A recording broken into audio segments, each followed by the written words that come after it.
Okay, then we can start now. So basically, this is a Sutta teaching session. So we will start by paying homage to the Buddha. Namo tassa bhagavato arahato samma sambuddhassa. Namo tassa bhagavato arahato samma sambuddhassa. Namo tassa bhagavato arahato samma sambuddhassa. Basically, we are taking a particular sutta and going through it part by part so that we are getting some understanding about Buddha's teaching. So one idea or one objective of this session is to get some connection with our practice and the Buddha's teaching, because it is quite important to refer Buddha's teaching, because it is not necessary for us to reinvent the wheel. Rather, Buddha has given us or shown us the path, and we time to time refer that, and then we can match it with our practice, or we can tally it with our practice, so that we get some confidence, we get some understanding, some clarity of our path. So therefore, I am trying to select certain suttas which is more important and more relevant to our practice. So accordingly, we have selected one particular sutta that is available in Majjhima Nikaya. So this sutta is called Sabbasava Sutta. You all can look at it in your screen. I am sharing my screen with you all, so you can refer that.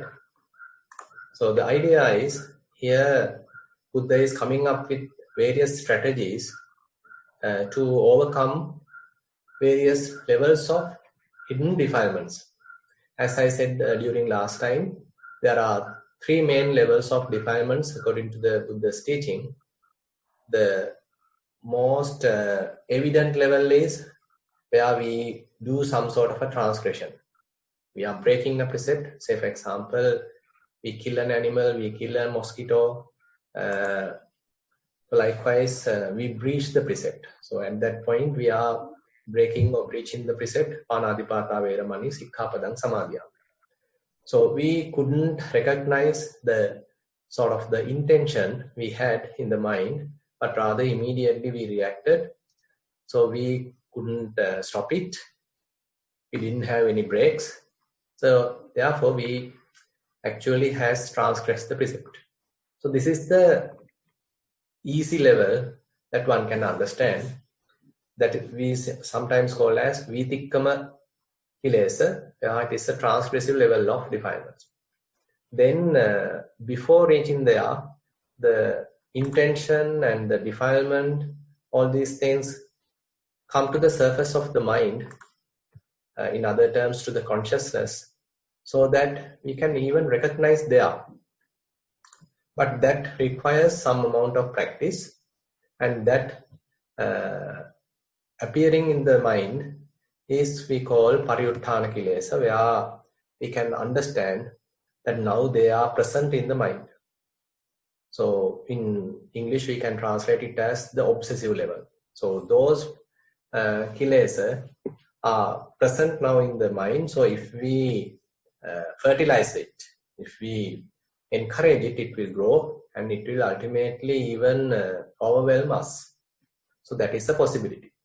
Now in this Sabbasava Sutta, actually the main focus is not driven to these two levels, but rather to a more hidden or more latent type of defilements that we call as asava. So that may be the sort of a hidden layer. And that is actually sometimes difficult to understand, because when the mind is free, or when the mind is free from defilements, we think that we are all right. But the very instance that we come across any sort of object, so accordingly we might react to it. So how this reaction happen? So how our mind is conditioned to react in a particular manner? So what are these thinking patterns? So say, for example, if there are several people available, and there are several kinds of flowers available, and some may select one type of a flower and another may select another type of a flower, another kind of a flower. So who decides this selection? Who decides this choice? So that is where we have to deal with these hidden tendencies or latent tendencies, underlying tendencies. So that is what this sutta is trying to address. So according to the teaching, there are three main such influxes or taints are referred in this sutta. The first one is called sensual desire, kamasava. Second one, the desire for being, bhavasava. Then the avijjasava, that is the ignorance. And in certain other suttas, there are 4 influxes are indicated, including ditthasava, that is the influx of views. So this influx of views actually can be considered within the ignorance. So therefore, mainly we can say we are under the operation of 3 influxes, or in detail we can say we are under the influence of 4 influxes. Kamasava, bhavasava, avijjasava, and ditthasava. So kamasava, bhavasava, ditthasava, avijjasava. So, and last time we went through more detail. Today I will summarize these areas. So one important point that Buddha explains us or highlighting us is that we should understand and recognize these influxes, otherwise it is impossible for us to be free from them. So he categorically mentions, Janato aham bhikkhave passato asavanam khayam vadami, no ajanato, no apassato. Because I say that the destruction of the taints is for the one who knows and sees, not for the one who does not see and does not know. So therefore, having some understanding about these defilements, these levels of hidden tendencies is quite important for us to progress in our path. If we don't know this, so then we are simply operating according to these influxes unknowingly. So we are like pre-programmed robots, pre-programmed puppets, where we don't know how we are operating. What are the programs? What are the conditions operating under the very deep levels of our consciousness, or in other terms, in our subconsciousness? And without knowing that, we are simply operating. And we think that I am the decision maker, that is my choice, and I have taken a decision. So I like this, I like that, I don't like this, I don't like that. So likewise, we introduce the term I, personality view, to this whole experiences. And we are simply operating. But underneath, there are these hidden tendencies, hidden layers, conditioning operating. Now, recognizing this is therefore quite important. Now, in order to recognize these defilements, we have to have yoniso manasikara. So this yoniso manasikara, or wise attention, actually going through this whole strategies like a lifeline. All these strategies are very much combined or coupled with yoniso manasikara. Yoniso manasikara here actually means that we have to go to the root, to the source, just without simply taking the surface value. We have to see the causes. We have to go to the source. So therefore, yoniso manasikara is one important aspect Buddha highlights in this sutta. And if one has yoniso manasikara, then unarisen taints do not arise. So Buddha mentions that unarisen taints do not arise if one has yoniso manasikara. On the other hand, if there are arisen taints, arisen defilements, arisen asavas, then they start to fade away because of our wise attention. And ultimately we can abandon them. But on the other hand, if one doesn't aware of this yoniso manasikara, then unwise attention is available. He is simply living in the surface, taking the surface value, not realizing the deeper meanings, and therefore he is simply using unwise attention. So that actually helps to grow asavas, grow defilements, and therefore they are increasing, and even the unarisen taints are going to arise. So there are 7 strategies Buddha have mentioned in this sutta. So the first one is called Attibhikkave asava dassana pahatabba. Dassana pahatabba. By seeing, one can abandon certain levels of taints. Then there are the second one, Attibhikkave asava samvara pahatabba. By restraining. By restraining, one can overcome another level of defilements.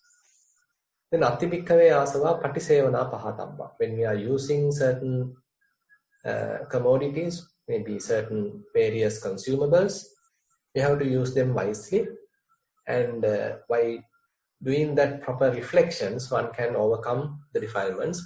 So that comes as the number 3rd. Then Atti asava adhivasana pahatabba. There one has to be patient, enduring, and that way one can overcome influxes. So that is the number 4th. Then Atyasava parivajjana pahatabba, where one avoids certain bad people, dangerous places. So that is what mentioned in number 5. Then Atyasava vinodana pahatabba, when there are defilements present in the mind, rather than encouraging them, one has to practice mindfulness or various other useful techniques to abandon them, remove them. So that comes as the vinodana pahatabba. The last one is bhavana pahatabba. By further cultivating one's positive aspects in the mind and the enlightenment factors, one can overcome defilements, and that comes as the number 7. So we actually have dealt with number 1. That also we couldn't complete last time. So in number 1, Buddha is explaining about how one can overcome defilements, or overcome particularly these latent tendencies by seeing. So there we covered mainly the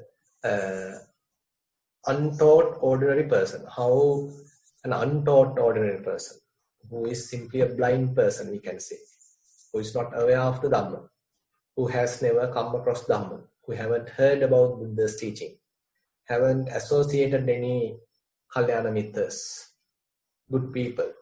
So therefore, for such person, he don't know what to reflect. He don't know what are the things which are beneficial to pay attention. And on the other hand, he don't know what is unbeneficial or detrimental to his mind. Some harmful thoughts he is not aware of. So not knowing these two sides, now what happens is he is not attending to those things fit for attention. So basically what mentioned here is that since he don't know the good things, he don't know how to reflect about them. He's not thinking about them. He's not reflecting about them. He's not wisely paying attention to them. On the other hand, he is attending to those things which is unfit for attention. So that is where his way of thinking is in a way kind of a wrong. So because of this wrong thinking, now unarisen taints arise and arisen taint increases. So this is the consequences where unwise attention is causing. So this is very important to understand. So this whole sutta, in a way, in this section particularly, mentions about how one has to think, how one has to reflect, how one has to pay one's attention. So if one doesn't know what is useful to think, he is not thinking about that. On the other hand, if he don't know what is harmful to think, what is detrimental for his mindset, then he is not knowing that, he is thinking about such things. As a result, more and more influxes are growing, more and more defilements are growing, so he is actually now bound to the samsara. He couldn't find a way out. He is more and more sort of hinged to the samsara, trapped in the samsara. So therefore, in this sutta, Buddha mentions about 16 types of wrong thinking. So I am not going to go in detail about these things because last time we went through them. Where related to the past, one can think in the wrong way. So you can see that everywhere this I is included. So he thinks there is an I. So was I in the past? Was I not in the past? What was I in the past? How was I in the past? Having been what? What did I become in the past? So you can see in this whole section, one is reflecting about the past, attributing a self. He assumes that there is a self, there is an I, and attributing that personality view, he is now thinking. So as a result, he is getting more and more confused. So he can do the same thing related to the future as well. Will I be in the future? Shall I not be in the future? What shall I be in the future? How shall I be in the future? Having been what shall I become in the future? So likewise, you can see when we are thinking about the past and the future, if we are attributing it to a self, to a strong personality view, then we get more and more entangled. On the other hand, if we consider the present, there are also, if one attributing a self to the thinking system or thinking pattern, then there also we get trapped. Am I? Am I not? What am I? How am I? Where has this being come from? Where will it go? So all these actually indicates a personality view. So therefore, Buddha says the ultimate result, he get trapped in certain views. We can say certain micchaditti. Wrong views are now prevalent in his mind. Self exists for me. So he now thinks there is a self. No self exists for me. So there is no self. I perceive self with the self. So he assumes that there is a self. With that self, I am now perceiving the self. I perceive not self with the self. There is a self available. Now I am trying to recognize not self with that available self. I perceive self with not self. There is not self, and with that, now I am trying to recognize a self. So likewise, there are these various entanglements, various wrong views could arise because of this wrong way of thinking, unwise attention.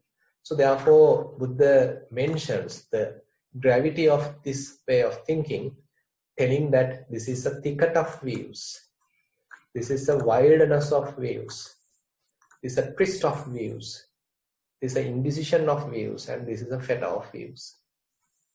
It is quite difficult when one reaches to the micchaditti, then even sometimes Buddha can't release him.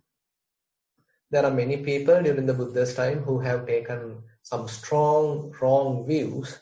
So Buddha even didn't try to help them because it's very difficult when they are coming to wrong views.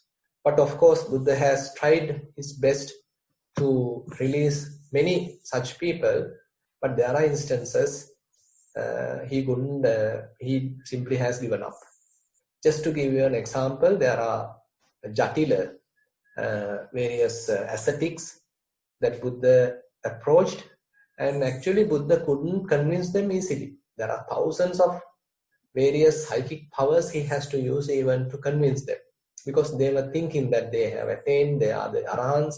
Buddha is not the Arahant, he is not the Sammasambuddha, but they are the Arahants. Likewise, they have had very strong wrong views. So even the Buddha couldn't address them. Buddha couldn't overcome them simply by preaching. So ultimately, Buddha has used various methods to convince them how unwise they are, how entangled they are, how foolish they are. And thousands of miracles he has to show in order to convince them. But there are several other instances Buddha has to strategically address different people so that they will get convinced. So therefore, likewise we can understand. So when one get on to wrong way of thinking, it's very difficult to stop that, and he get overwhelmed by that kind of thinking. He get obsessed by such thinking, and ultimately he get conditioned. His mind is somewhat fixed now. He's now carrying sort of a fixed views, so it is very difficult to change. Actually, this is more evident among the adults, not within the children. So children, on the other hand, are very flexible. Their minds are fairly pure, and therefore we can cultivate certain good way of thinking to the children's mind. But on the other hand, when we consider the adults, so if they are used to wrong way of thinking again and again for many years, when they reach 60 years, 70 years, 80 years, so they are having strong fixed views, so it would be quite difficult to change such views. Now we can discuss about the good side. Suttava Arya Savaka, one who is well taught. Now he actually has met some good people, some noble people. He has heard the Buddha's teaching, and he is skilled in the discipline and the Buddha's Dhamma, Buddha's teaching. And he is constantly, say for example, practicing, reflecting about the Buddha's teaching, say he is maintaining some restrainment, morality, and likewise he is in the good side. So since he has met Kalyana Mitras, so he understands what things are fit for attention.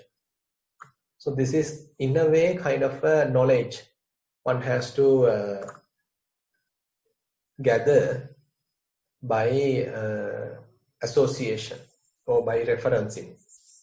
Nowadays actually there are many ways of gathering information. Unlike Buddha's time, during the Buddha's time they have to simply meet the Buddha or one of his disciples in order to know the teaching. But nowadays, either by simply meeting a monk or just by going through the internet, by referring books, listening to Dhamma. So there are many different ways available for us to understand the Buddha's teaching. So in a way, it is good. And therefore one can have a good idea about what is suitable to think, suitable to pay attention. Manasikaraniye dhamme pajanati. And on the other hand, he can understand what is not good for paying attention, unfit for attention, something harmful to his mind, his practice. So, amanasikaraniye dhamme pajanati. He knows what is not good. He knows what is detrimental to think. So as a result, he does not attend to those things unfit for attention. So therefore, since he knows what is good and what is bad, so he is now avoiding the bad way of thinking, wrong way of thinking. On the other hand, he is attending to those things fit for attention. He knows what is beneficial, he knows what is useful, what is correct, and as a result, he is paying more and more attention to those correct way of thinking. Now, what is the result? The result is unarisen taint does not arise, and arisen taint abandoned. Now you can see this way. the complete sort of a change of thinking, way of thinking, helps us to address these influxes. So this is the important point where Buddha reflects in this, or Buddha mentions in this sutta. So if one knows what is necessary to think, if one knows what is useful to think, to pay attention, and on the other hand, if one knows what is harmful to pay attention, what is detrimental for what is one's practice, and what are the ones which could lead to confusion, entanglement. If one has some idea about those, then he can accordingly use the wise attention. So now Buddha mentions in this sutta what is useful for paying attention. There are many things according to the teaching that is more useful to pay attention, wise reflection. But in this sutta, Buddha has mentioned about 4 noble truths.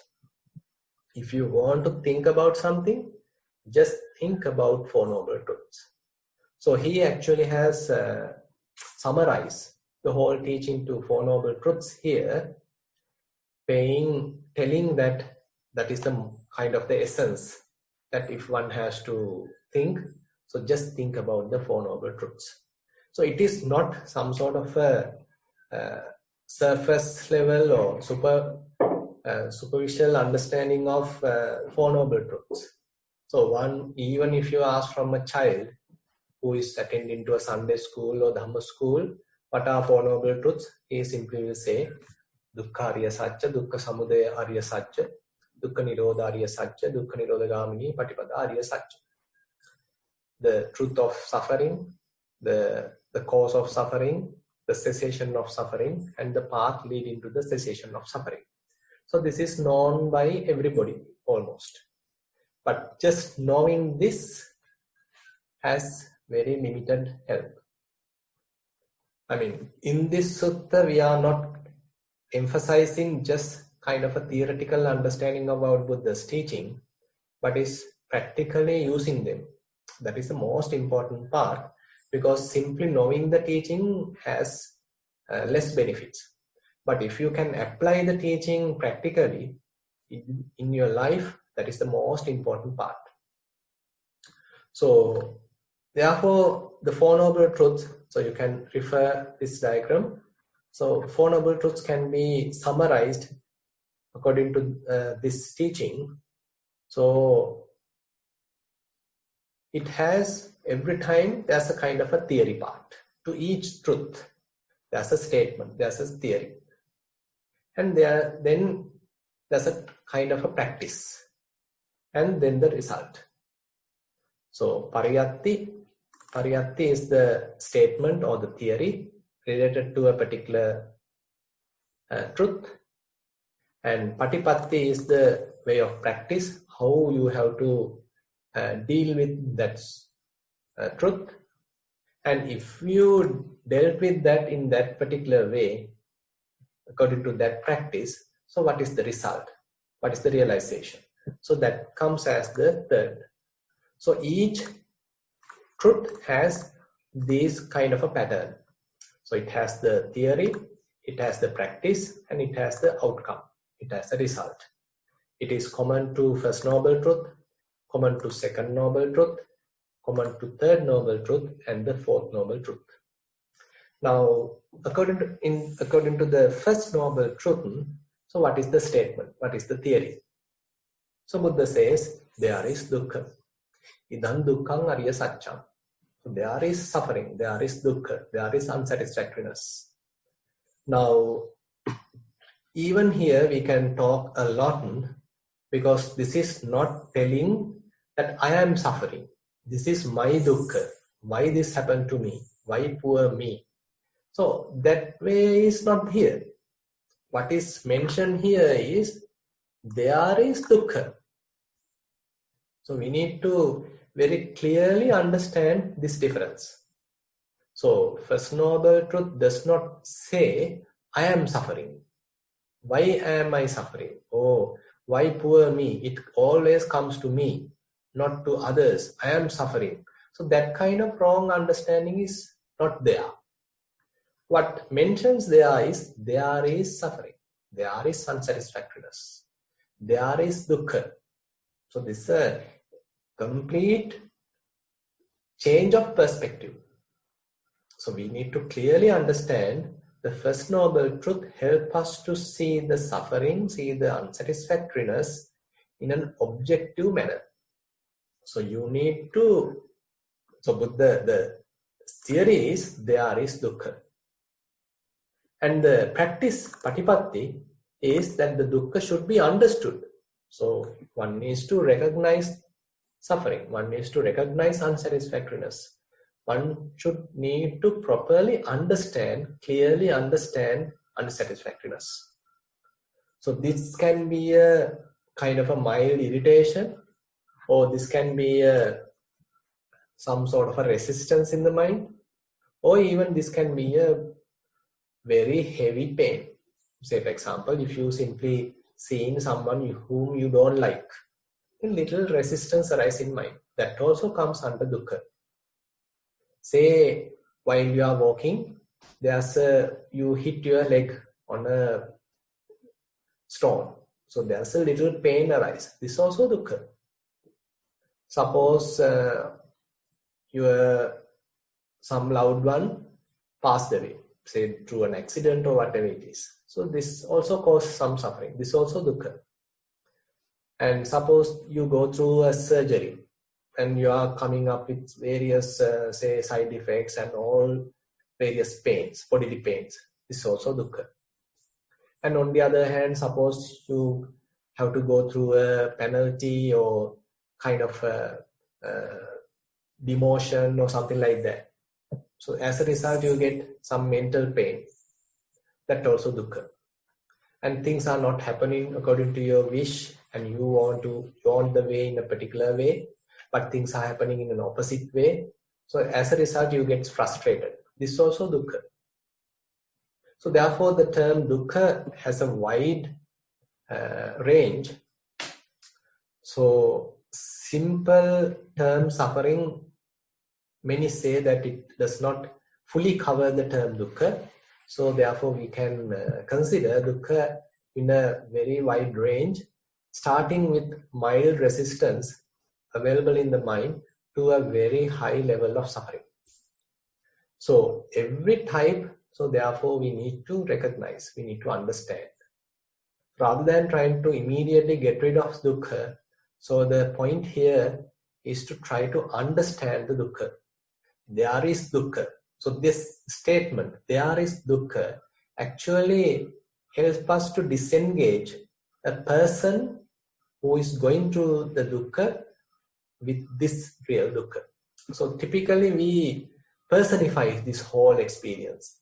When, say for example, when you feel some resistance in the mind, some aversion in the mind, some kind of irritation in the mind, you immediately think, oh, I am suffering. Why this happens to me? So we immediately attribute a person to it. But rather in this sutta, in this truth, what is important is to disengage from this suffering. So you have to look at the suffering. Now, one whole important aspect of mindfulness is to recognize the object or the experience as experience. Say for example, if you are doing some walking meditation, when your left leg is touching the ground, probably you can feel some hardness. So can you recognize this as hardness? When you are going through some anapanasati meditation, for example, you may be breathing in, maybe a sort of cool air coming through. Now you are feeling some cool type of experience. When you are breathing out, there is a kind of a warm kind of a air flowing out. So could you recognize that? So this experience, this bodily experience and the knowing part have to be distinguished, have to be separated.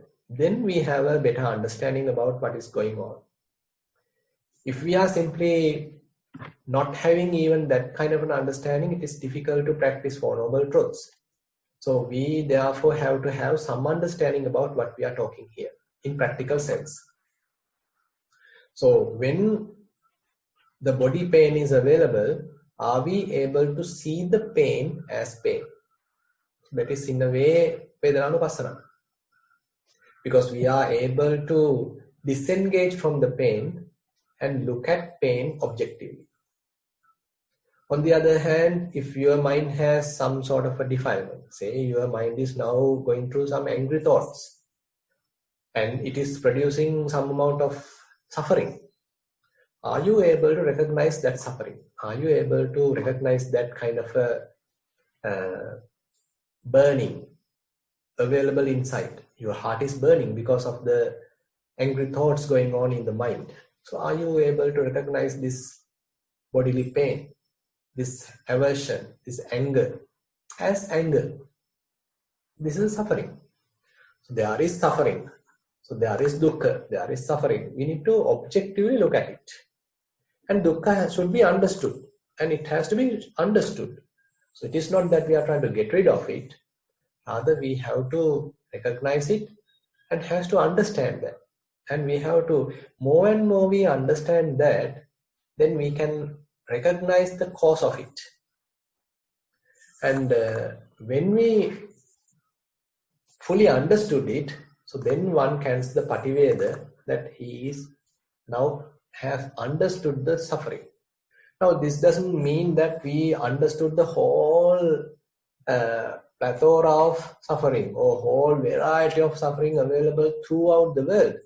Rather, at this moment, suppose there's a mild irritation in your mind, if you could recognize that, so that is enough for the time being.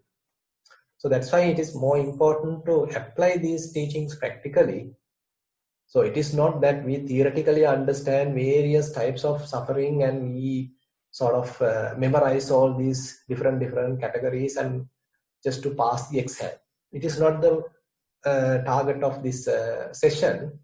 What is the most important aspect of this Sutta teaching session is to combine our practice with the Buddha's teaching. Get some understanding, get some help, some guidance from the Buddha's teaching to our practice.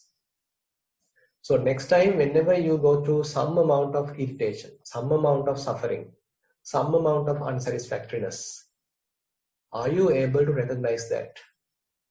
Are you able to understand that? Will you be able to disconnect from that rather than thinking that I am suffering? This is my suffering. Why poor me going to suffer? So rather than thinking like that, thinking like such wrong way, are you able to sort of disconnect knowing part and the, say, if it is a bodily pain, are we able to disconnect this bodily pain and then the knowing? So Vedananupassi, Vedanasu Vedananupassi. So there is a painful feeling available in the body, say for example, and one can know that that's a pain arising. There's a pain changing. Now the pain has disappeared.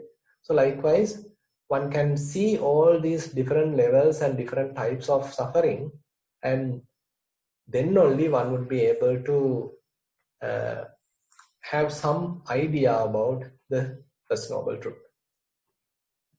Now, the Second Noble Truth says there is a cause of dukkha. So as I said when I am explaining the First Noble Truth, so if you properly understand the First Noble Truth, there's a possibility for you to understand the cause of it. Because you are not now limiting yourself at the surface, but you are now penetrating the whole suffering, whole unsatisfactoriness, and finding its roots, finding its cause.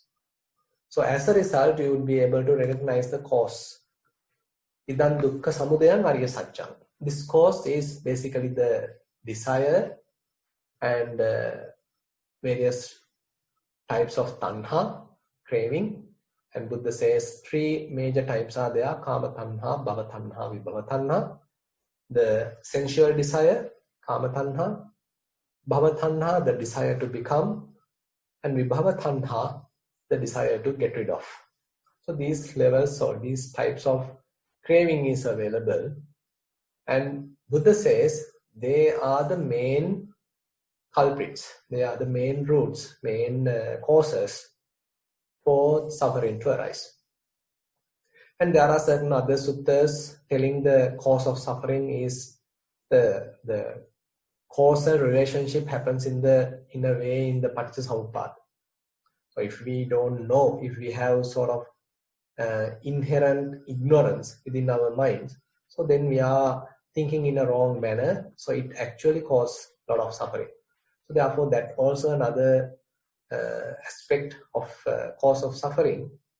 So there again, Buddha mentioned that the samudaya side, the arising side of the dukkha, can be explained according to Paticcasamuppada as well.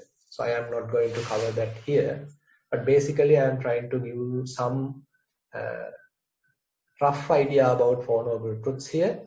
So the second noble truth is therefore there is cause of dukkha. Then we need to understand the cause, to recognize that desire, and it has to be let go of. So now this is the patipada.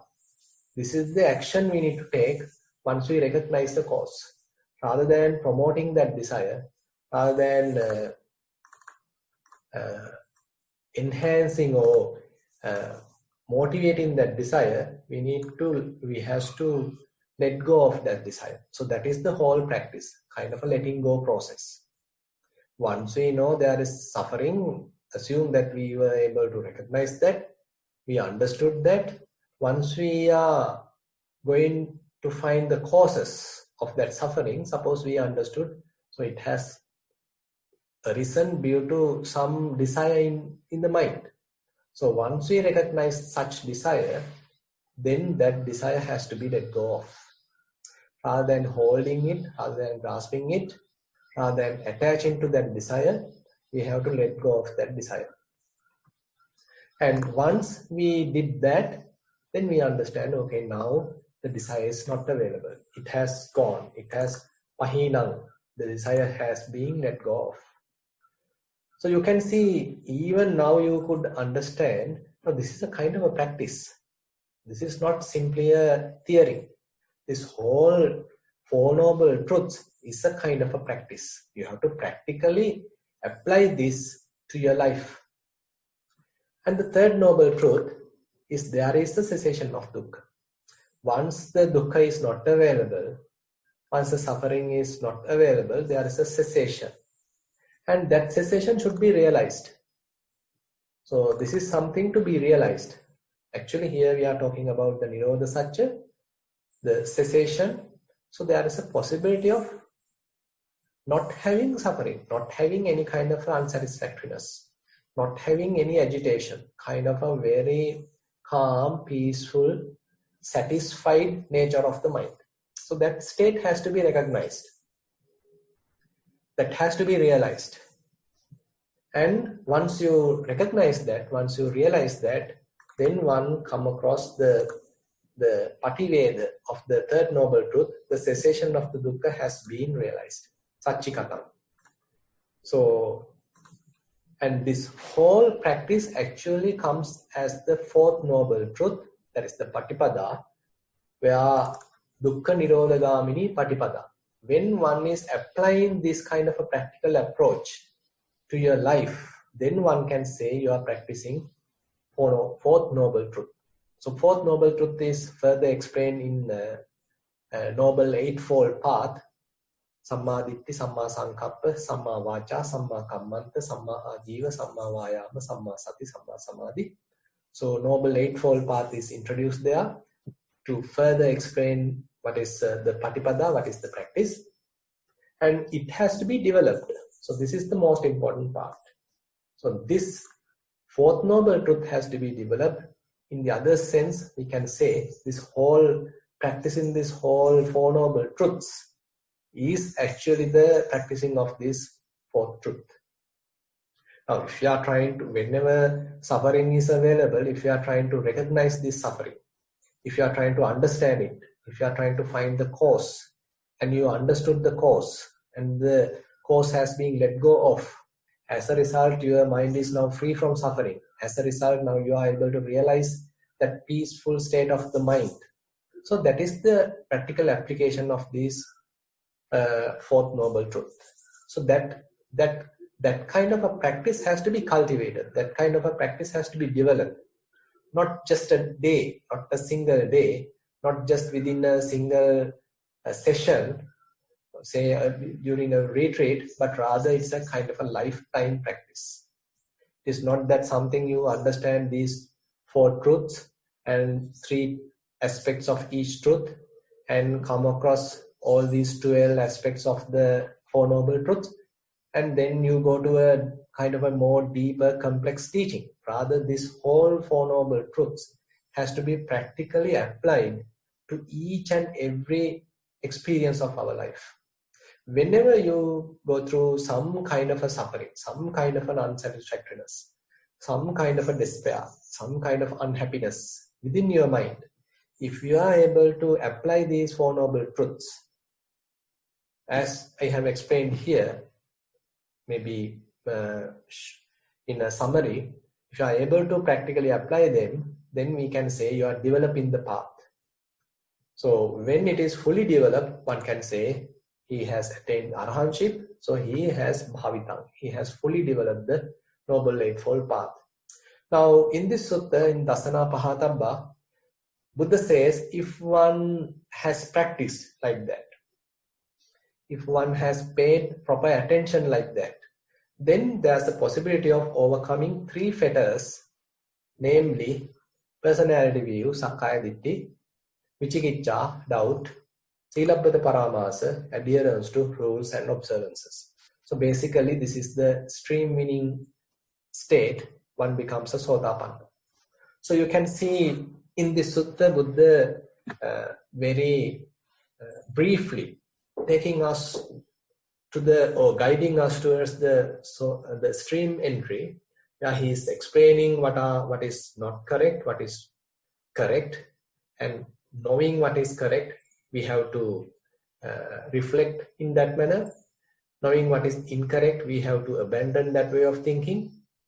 And particularly, Buddha emphasized about the Four Noble Truths here. If you want to practice, if you want to reflect, if you want to pay attention, Buddha invites us to see the Dhamma according to the Four Noble Truths. So, Four Noble Truths is in a way kind of an essence of the Buddha's teaching, and it is explained in the Dhammanupassana section of Satipatthana Sutta. And I think we can open up the session for question. Actually, otherwise I can cover some more information. If there are questions available, then we can first answer them. If time permits, I can forward, I can further go through the document or the lesson or the teaching, or else we can answer the questions. To ask a question, please raise your hand. You can find the raise hand button when you look at the list of participants, and then you should be able to click on that, and we'll take any questions in the order of raised hand. I don't currently see one, but I do have a question, Bhante. If you could please clarify the 3 fetters. So the personality view, we can just understand that as the view of there's a self, right? And then doubt, is that doubt of the 4 Noble Truths specifically, or doubt for what? And then lastly, I've never quite really understood how this practice leads us to the last abandonment of the last fetter of adherence to rules and observances, and why this is important in the first stage of enlightenment. Yeah. So basically, if I go to the document, so the 3 fetters are mentioned here: sakkaya ditthi, vicikiccha, silabbata paramasa. These are mostly familiar to you, personality view, Sakkaya Ditthi. So typically we consider, just to explain in simple terms, this whole body as I. So when you tell, okay, I am sick, I have gone there, I have gone to Washington, I have gone to Melbourne. So likewise, if you are using terms, that basically refers this body. So we consider this body as I. So on the other hand, suppose when you consider, okay, I am so and so, okay, I am Jennifer, I am Venerable Chandaratana, I am Venerable so and so. So we have a certain given name, so we are using it for easy communication, but we can actually recognize according to it. We can identify with the given name. Assume that you have a degree, you have a PhD, you have a MSc, or you have another title, you are a doctor, you are an engineer, you are a lawyer. So according to that given title, you can recognize. And you are a mother, you are a father, you are a daughter. So accordingly, you can identify. And suppose you did certain important tasks. Okay, you are the one who invents something. You are the one who did a particular good thing or even a bad thing. Using that task, you can recognize, you can identify yourself. You can attribute a self to that task. And when you see something, you can say, okay, I saw it. When you hear something, you can tell, okay, I heard that. When you smell something, you can attribute person to it. When you taste something, similarly, when you think something, you can attribute a person to it. So you can see this whole experience is attached or coupled with the personality view, coupled with the I. So this is something one needs to penetrate. So typically, to each and every experience, we are attributing a self, I, person, and this is something we need to understand. So through the mindfulness practice, whenever you are looking at your own mind, you can see this I creation. You can see this mind creation. You can see this I making. You can see this mind making. In Dhamma, it is called ahankara mamankara or ahinkara maminkara. Where again and again you are making an I. You are attributing an I. You are putting an I component to your experience. You are attaching an I component. You are attaching a mind component to the experience. And there you consider this I, the body as I, various perceptions as I, various kinds of mental qualities as I, various feelings as I, or various sensual experiences as I. But more and more you observe this whole process, more and more you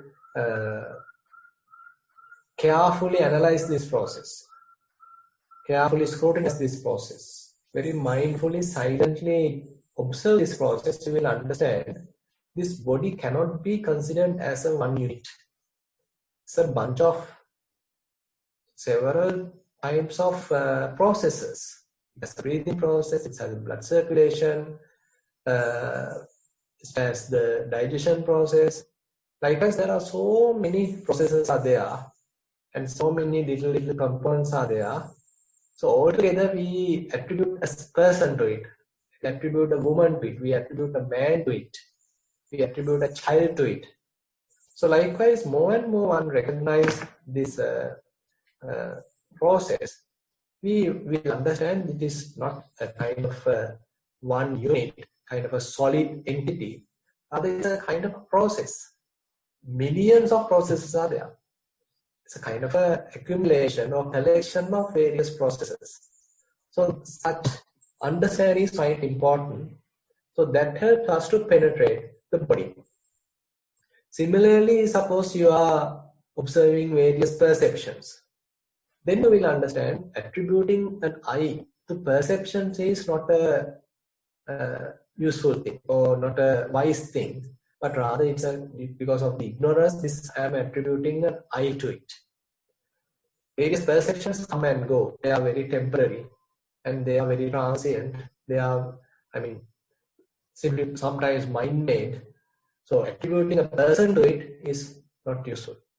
Similarly, when there are various feelings are available, when happy feelings are available, pleasurable feelings are available, painful feelings are available, when kind of neutral feelings are available, attributing a self to it, I to it, is not useful. That will be understood by seeing them again and again. So then the feelings become a collection of feelings. It is not just a kind of I am suffering or I am happy.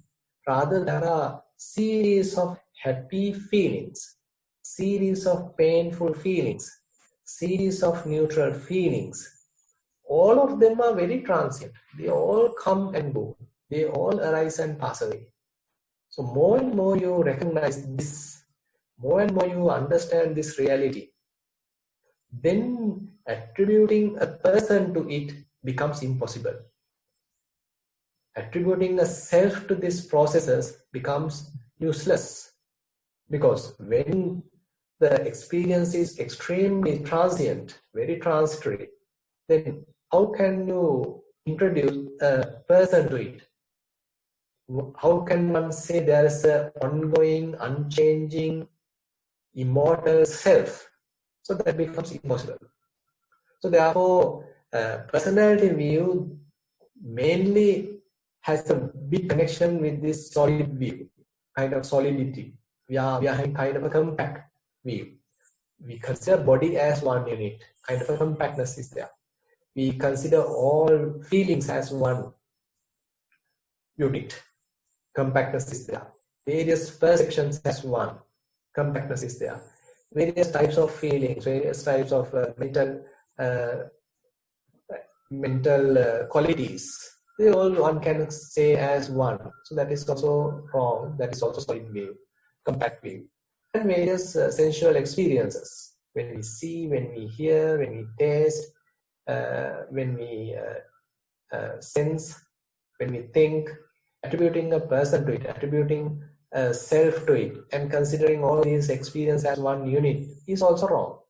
So more and more this compact view is dissolved, compact view is become more and more elaborated. The solidity becomes not available, compactness is not available, and it becomes kind of a flux. It becomes kind of an arising and passing away. So this personality view cannot exist in such a flux, in such a transient kind of processes. So such personality view, compactness, considering everything as one, becomes not possible. And doubt here is more doubt about the Buddha, his teaching, Dhamma, the noble Sangha, and the Patipada, the practice, say the Paticca cause and effect relationship. More and more doubt becomes, actually doubt is on to that. So more you practice, such doubt going to be eradicated. And as I said in the previous section, if one is thinking in a wrong manner, so he may have various doubts related to the past. He may have various doubts related to the future. He may have various doubts related to the present. But those all 16 doubts, 16 views will be no more. So this Vicikiccha has a big relationship, strong relationship between these, what I have explained here, this 16 unwise attention contributing to different questions. All are actually doubts. All are kind of perplexities one may have because of wrong thinking. So these 16 kinds of doubts can no longer be available when you are free from Vicikiccha. And on the other hand, Silabbata Paramasa, when one doesn't know about the correct practice, when one is not confident about one's own practice, then he tries various techniques. He presumes, okay, by practicing this way he may be freed. By practicing another way, he may be freed. Say, for example, by practicing various ascetic practices, various observances, by going to a particular temple, by going to a particular teacher, by going to one kind of a practice, going to another kind of a practice, going to one kind of a religion, going to another kind of a religion. So we have various kind of adherences and observances because we don't know what is the correct path. So more one is confident on one's own practice. He understood he actually at the beginning, suppose he has some faith, and according to that faith he is now practicing. And as a result of his own practice, if he is now confident, okay, this practice is correct, I am leading towards the freedom, there is some kind of a freedom available in the mind, there is some kind of a reduction of defilements available in the mind. Now I am feeling some kind of a stillness, some kind of a clarity, more and more mindfulness is available in the mind. So now the practice is correct. So as a result, since he is now confident on one's own practice, he is no more interested about the other adherences, other various rituals, because he understood, it is not necessary. Because he is now quite confident on himself. He is quite confident on his own practice. He understands now the mind is growing, now the mind is developing. Certain necessary skills are being developed. Now he is more and more confident in his own practice. Therefore, all the other rituals and adherences are not necessary. So as a result, so when one attains the stream entry, so he is abandoning all those unnecessary, unuseful, not useful adherences, rituals, because he is now confident and he is now clear about the path. Thank you, Bhante. Another question I received, if we have time, is could Bhante please explain Bhava Tanha and Vibhava Tanha? Yeah, actually, Bhava Tanha and Vibhava Tanha comes under the cause of suffering. And Bhava Tanha, in practical sense, we can say one have a desire to become something, desire to become something else. Say, for example, now you are doing some kind of a clerical job in your office. You are a clerk, say, for example, but you are sort of having some intention to go to a executive level. Now you are imagining, you are sort of wishing, you are sort of anticipating some kind of a promotion in your job. So now you have a Bhava Tanha because you are at the moment in a way not happy about the clerical job or this clerk position, that is and you want to get rid of that and you want to become an executive. So now you have Bhava Tanha to become an executive and you want to get rid of the clerical level. So I'm just giving a simple example. Say, for example, another example, say you are eating something and it is not that tasty and it is little sort of not delicious, so you want to get rid of it. Or you are thinking that there is something more delicious available, I want to have it, I want it. So how can I have it? I want to experience it. So this kind of a desire could be available, and desire to experience such more and more delicious food or whatever it is, and therefore desire to experience, we can say, is a Bhava Tanha. Actually, then this Bhava Tanha is leading towards Kama Tanha. Say, when you want to experience something good, it can be implemented either by experiencing through the eyes, through the ears, through the tongue, through the body, through the mind, so whatever it is. So basically, these three types of tanha three types of craving are very much interconnected. Where whenever you want to become something different, more than what you are, then always you may be finding various means and methods. Maybe by satisfying your senses. Maybe by introducing a sort of title to your name. Maybe by getting a promotion. Maybe by getting an increment. So likewise, various kinds of desires are available. So all these can be explained using these three types of tanha. Thank you, Bhante. One more question. You may have answered this, but I don't know, Bhante, if you'd like to elaborate more. The question is, so to eradicate I, is there any particular method that has been recommended?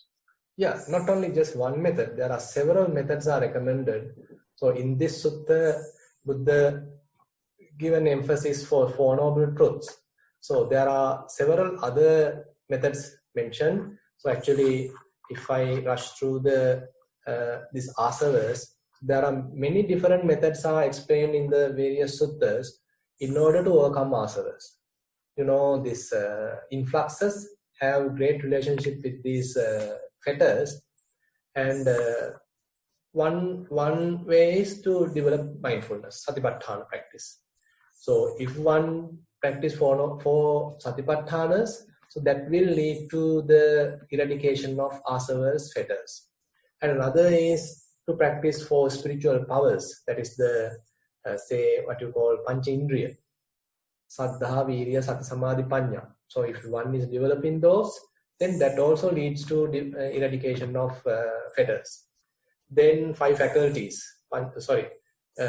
spiritual powers is pancha chatura, this four iddhipada, and pancha indriya is the faculties, and even if one develop anapanasati in 16 steps, so that also another method.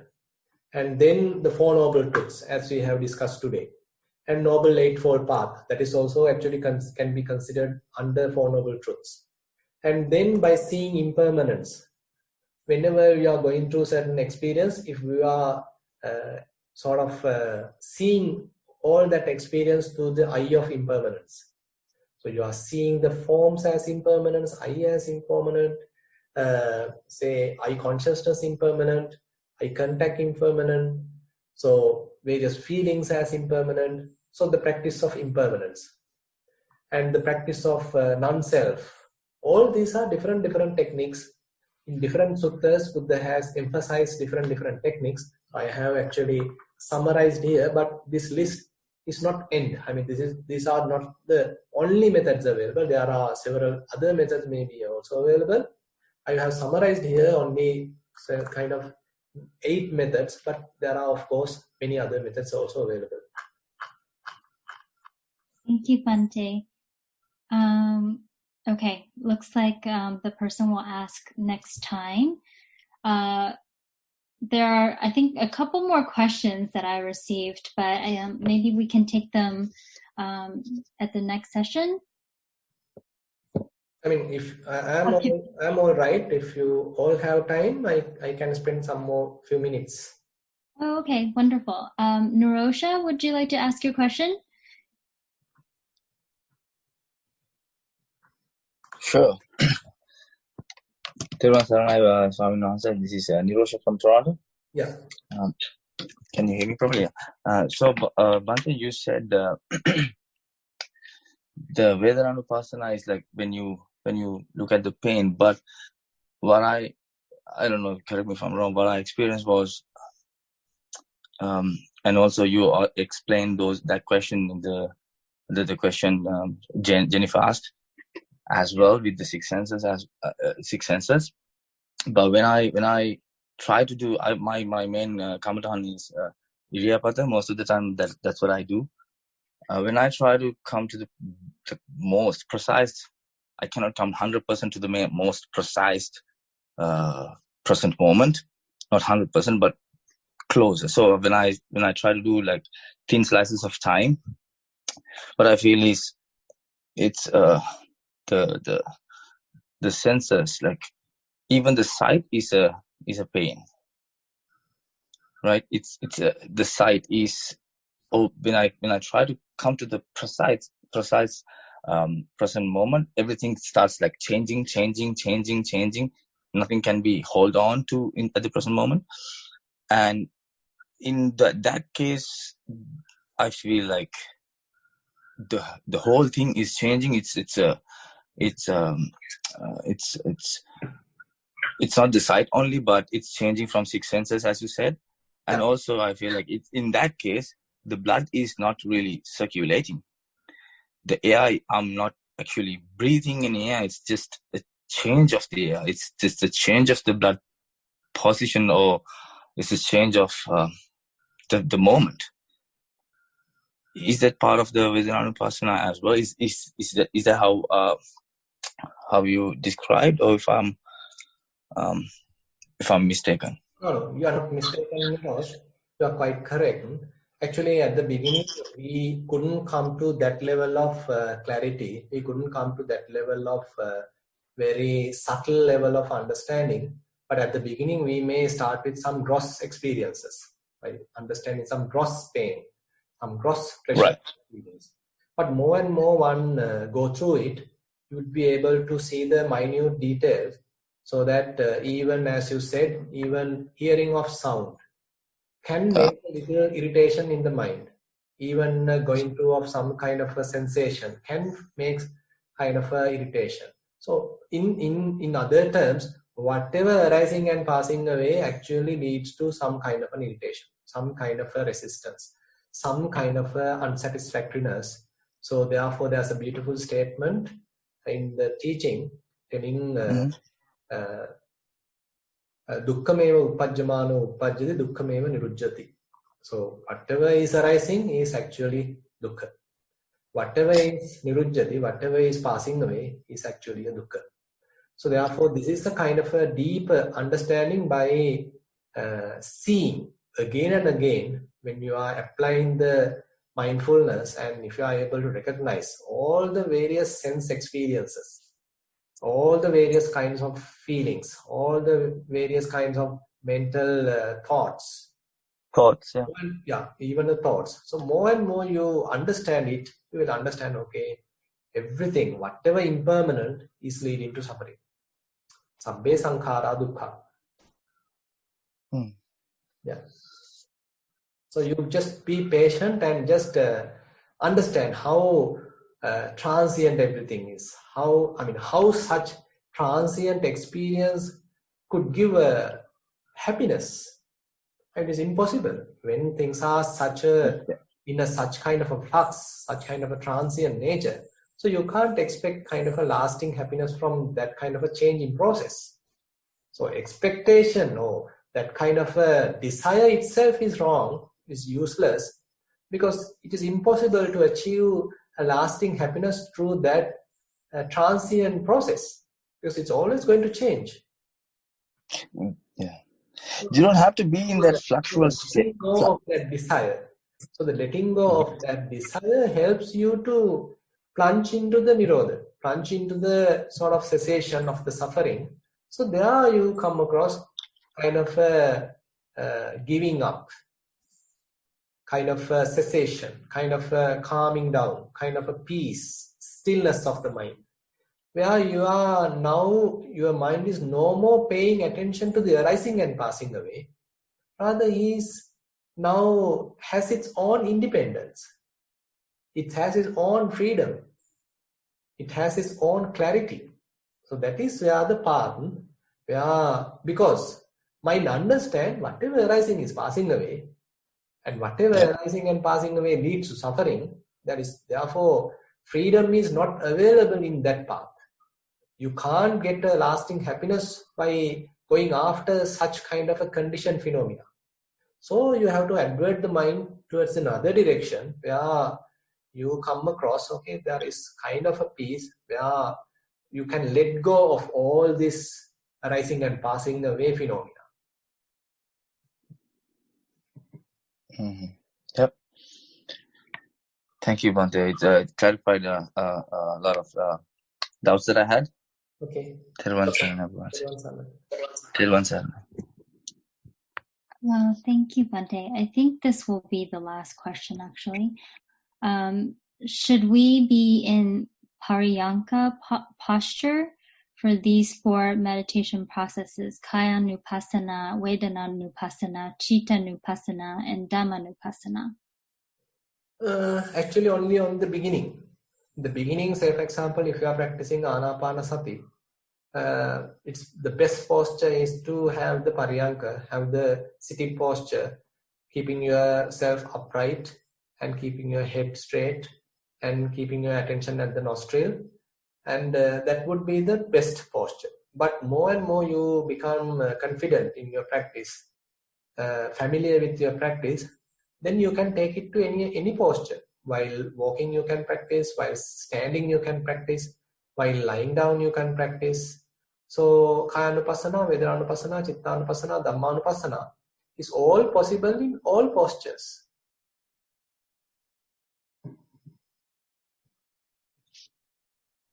Thank you, Bhante. I think that is all for today's questions. And thank you for very much selecting this wonderful sutta that is so practical and relevant for our practice. So sadhu, sadhu, sadhu. Okay, thank you very much for participation. So I would like to share merits with all the devas, deities, and all the beings, and we'll simply say the traditional verses.